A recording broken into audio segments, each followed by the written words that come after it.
বাংলাদেশের গ্রামীণ জীবন, সংস্কৃতি ও প্রকৃতি। শীতের সকালে রোদের উষ্ণতা সবুজ ভেদ করে শিশির ভেজা মাটি শুকাতে চেষ্টা করছে। মানুষ ছুটে চলছে মেঠো পথ, মাঠ, ঘাট পেরিয়ে, ছোট্ট একটি সামাজিক অনুষ্ঠানকে কেন্দ্র করে। আশেপাশে কয়েক গ্রামের মানুষের সম্প্রীতির বন্ধন অটুট করতে।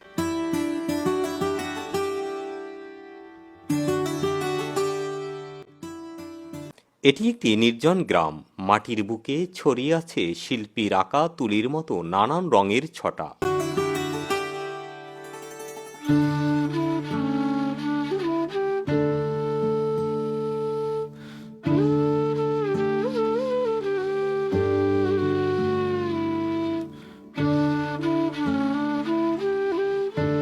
নারী, পুরুষ, শিশু, বৃদ্ধ সবাই একই স্থানে মিলিত হবে। অনুষ্ঠানকে কেন্দ্র করে অনুষ্ঠানস্থলের পাশে ফসলের শূন্য মাঠে জমে উঠেছে ক্ষণস্থায়ী মেলা। চায়ের কাপের টুনটান শব্দে সচল হয়েছে অর্থনীতির চাকা। শিশুরা তাদের পছন্দের খাবার আর খেলনার খোঁজে ব্যস্ত থাকলেও বৃদ্ধ মানুষটি এক কাপ চায়ে চুমুক দিয়ে খুঁজেন অতীতের ফেলে আসা সেই জৌলুসময় স্মৃতি। পাশেই চলছে পরিচ্ছন্ন সাজানো গোছানো অনুষ্ঠান। আনন্দিত হয়ে অনুষ্ঠানে এসেছেন প্রধান অতিথি।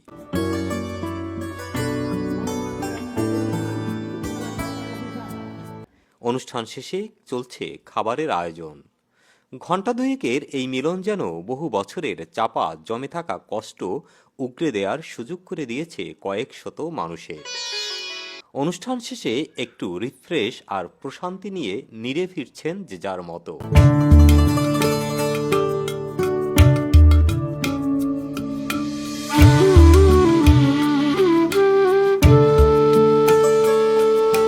এই হচ্ছে বাঙালির হাজার বছরের সামাজিক সম্প্রীতির বন্ধনের এক ধারা।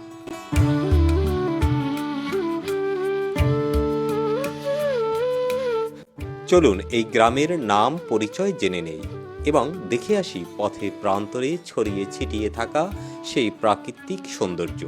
সাথে আছি আমি এস.এম. পলাশ। গ্রামের নাম দুর্গাপুর। এটি বাংলাদেশের বরিশাল জেলার বাকেরগঞ্জ উপজেলার পাদ্রী-শিবপুর ইউনিয়নে অবস্থিত। পাদ্রী-শিবপুর মূলত বাকেরগঞ্জের ১৩ নং ইউনিয়ন। বরিশাল জেলার বাকেরগঞ্জ সদর।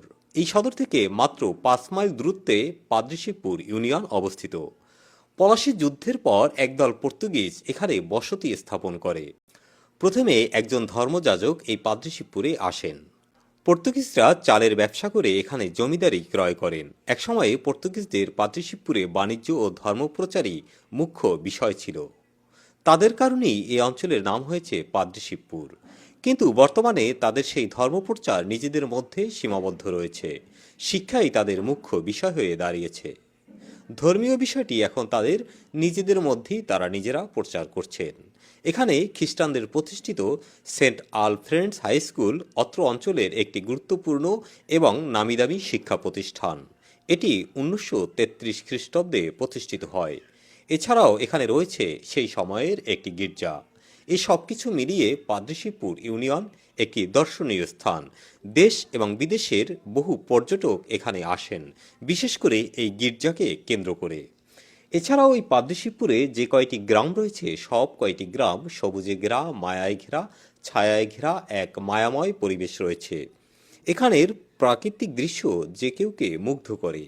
পথঘাট, সবুজ প্রান্তর আপনার হৃদয়ে প্রশান্তি এনে দিবে।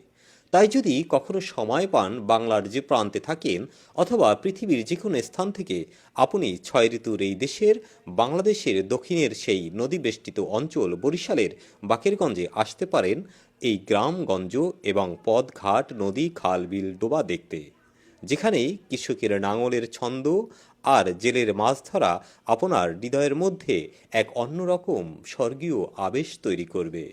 প্রকৃতির সাথে মানুষের যে বসবাস এবং সেই আধীন যে একটি সখ্যতা, তা এই গ্রামে আসলে আপনি দেখতে পাবেন। এখানের মানুষ এখনও প্রকৃতির সাথে মিতালি করেই যেন তাদের জীবন চালিয়ে থাকে।